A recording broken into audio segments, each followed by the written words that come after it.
अभिभव कायोत्सर्ग। चेष्टा कायोत्सर्ग यानी जो फिजिकल वर्क करते हैं, जो हमारी थकान वगैरह हो जाती है, उससे जो हमें श्रम होता है, जो तनाव होता है, उसको हम चेष्टा यानी प्रयास करके जिसको हम दूर करते हैं, उसमें हमें बल लगाना पड़ता है, तो उसको हम कहते हैं चेष्टा कायोत्सर्ग। और अभिभव कायोत्सर्ग जो होता है वो होता है संयम की ओर प्रतिष्ठित होना। तो बाह्य क्रियाएं जितनी होती हैं जो बाधा पहुंचाती हैं हमें योग साधना के अंदर, तो उनको हम पहले दूर करके फिर क्या करते हैं, अंतर की ओर अपने संयम को और आगे की ओर बढ़ाते हैं। तो ये अभिभव कायोत्सर्ग है। तो कायोत्सर्ग भी है, यहाँ मैं इसका ये भी दो शब्दों से, काया एवं उत्सर्ग, इन दो शब्दों से बना है। काया यानी शरीर और उत्सर्ग यानी छोड़ना। तो क्या हम शरीर को छोड़ दें? नहीं, यहाँ क्या है, हमें इन चीज़ों को छोड़ना है। हमें शरीर छोड़ने का मतलब ये नहीं कि मृत्यु को प्राप्त हो जाए, हमें इन तनावों को छोड़ना है। हमारा जो ममत्व का भाव है, जो राग का भाव है, उसे हमें विसर्जित करना है। तो यहाँ कायोत्सर्ग में मतलब हमारी राग द्वेष की जितनी क्रियाएं या किसी के प्रति हमारे प्रतिशोध की भावना कभी कभी आ जाती है, या ये अच्छा है ये बुरा है, तो उसको त्यागें। तो कायोत्सर्ग में जो अभ्यास कराया जाता है, इसका मैंने इसकी पूरी विधि इसमें दी है कि कैसे कायोत्सर्ग करना चाहिए। तो कायोत्सर्ग जो हम करते हैं वो 3 तरह से करते हैं। इसका प्रयोग 3 तरह से किया जाता है, खड़े होकर के, बैठ करके और लेट करके। खड़े होकर के जो क्रिया करते हैं वो उत्तम कायोत्सर्ग कहलाता है, और बैठ करके जो करते हैं वो मध्यम, और लेट करके जो करते हैं वो निम्न श्रेणी का आता है। क्योंकि लेटने का मतलब है हम क्रियाओं के प्रति क्या होते हैं, थोड़े से ढीले हो जाते हैं, आलसी हो जाते हैं, हम निद्रा के वशीभूत हो जाते हैं। लेकिन खड़े होकर के जो करता है वो अलर्ट होता है। तो जब हम किसी चीज़ के प्रति अलर्ट होंगे तो हमारा क्या है, हमारे भीतर प्रमाद की भावना नहीं आएगी। तो अब ये जब क्रियाएं की जाती हैं तो इनको करने से पहले, ये 3 प्रकार तो मैंने आपको बताए, लेकिन ये 3 प्रकार इनको करने से पहले एक संकल्प, क्योंकि किसी भी प्रयोग को हम करते हैं तो एक संकल्प हमें करना था। संकल्प यदि हम नहीं करते हैं तो क्रिया हमारी फलीभूत नहीं होती है। तो इसका कायोत्सर्ग का जो संकल्प है वो है तस्य उत्तरीकरणेनम पायचित्तकरणेनम विसरलीकरणेनम विसोलीकरणेनम पावाणम कमाणम निघाय नट्ठाय ठामी काउसंतम। ये प्राकृत में है और इसका हिंदी अर्थ है, मैं शारीरिक, मानसिक एवं भावनात्मक तनाव से दूर होने के लिए कायोत्सर्ग का अभ्यास कर रहा हूँ। तो ये जब करते हैं तो इसमें हमें करना क्या होता है कि, क्योंकि ये ऑटो सजेशन की क्रिया है कायोत्सर्ग जो है, क्योंकि सामने वाला कितना ही आपको सुझाव दे, आप नहीं करेंगे जब तक कि आप स्वयं उसको सूचित नहीं करेंगे। तो इसमें हम क्या करते हैं, अपने पैर के अंगूठे, अपने मन को, चित्त को कहाँ ले जाते हैं, पैर के अंगूठे पर ले जाते हैं, और वहाँ से क्रमशः एक एक पार्ट पर होते हुए मस्तिष्क तक आते हैं।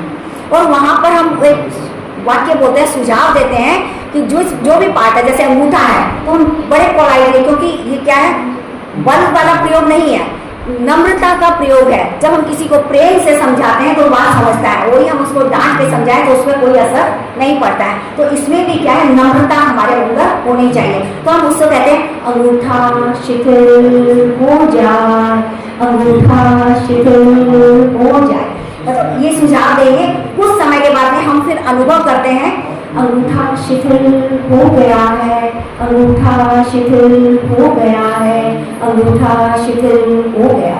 मतलब एक एक बॉडी पार्ट्स पर जाना, पहले अंगूठा, फिर अंगुलियां, पंजा, तलवा, एड़ी, टखना, मतलब एक एक पार्ट सब होते हुए हम आते हैं। क्योंकि बॉडी के पार्ट्स को जब साधना करते हैं तो हम उसको 3 भागों में डिवाइड करते हैं, उच्च भाग, मध्य भाग और निम्न भाग।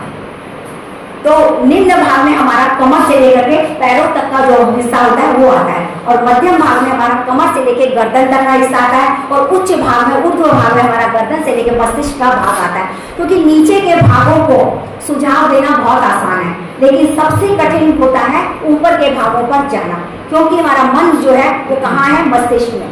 मन चंचल है और उस चंचलता को क्या करता है, बांधना बहुत मुश्किल होता है। तो उसके लिए सबसे ज़्यादा मेहनत करनी पड़ती है, और इसके साथ में हम प्रयोग करते हैं श्वास का, क्योंकि श्वास का जो आलंबन हम लेते हैं वो शुद्ध होता है। क्योंकि बाह्य आलंबन लेते हैं तो वो हम क्या है, राग द्वेष किसी भी चीज़ से जुड़ जाते हैं, लेकिन श्वास क्या है, आता है और चला जाता है, ये कहीं भी क्षण भर भी रुकता नहीं है। तो श्वास को हम देखते हैं और श्वास के साथ ही ये सारी क्रियाएँ करते हैं। तो इस प्रकार से कायोत्सर्ग करने से बहुत सारे लाभ जो होते हैं, क्योंकि पेपर बड़ा है। समराइज मैं इसीलिए वैसे ही बोल रही हूँ। तो मानसिक निर्मलता, चित्त की निर्मलता, मानसिक एकाग्रता, सबसे बड़ी जो लाभ है वो होता है कंसंट्रेशन, जो होता है वो आता है। और सबसे बड़े इसका एक छोटा सा उदाहरण, मतलब आप लोग यदि करना चाहें, मैं अभी कराऊंगी नहीं, मतलब जिसको नींद ना आती हो, अनिद्रा हो, रात में यदि वो 5 मिनट भी इसका प्रयोग कर लेता है तो उसको प्रयोग करते करते ही नींद आ जाती है।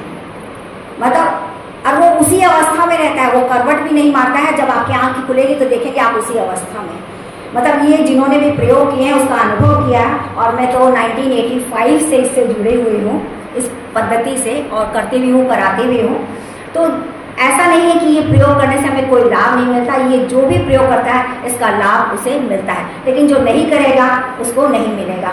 तो यहाँ जब बात आती है कि व्यक्ति पे स्वयं पर, जब हम स्वयं पर लागू करते हैं, हम यदि सुधर जाते हैं तो हमें देखते देखते हमारा परिवार, हमारे बच्चे हैं, हमारे घर में जितने लोग हैं वो भी उस क्रिया को, क्योंकि जब हमें बेनिफिट होगा, क्योंकि लाभ की ओर सब जुड़ जाते हैं, हानि यदि होगी तो कोई नहीं आएगा।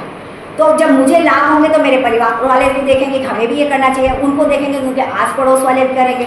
यानी कि व्यक्ति के साथ में परिवार, परिवार से समाज, समाज से देश और राष्ट्र और विश्व, ये से जुड़ता चला जाता है। तो हमारे आचार्य तुलसी, लास्ट में 2 लाइनें कह के मैं अपनी बात समाप्त करूंगी। आचार्य तुलसी ने कहा है, सुधरे व्यक्ति समाज व्यक्ति से राष्ट्र स्वयं सुधरेगा, तुलसी अणु का सिंहनाद सारे जग में प्रसरेगा, सारे जग में प्रसरेगा।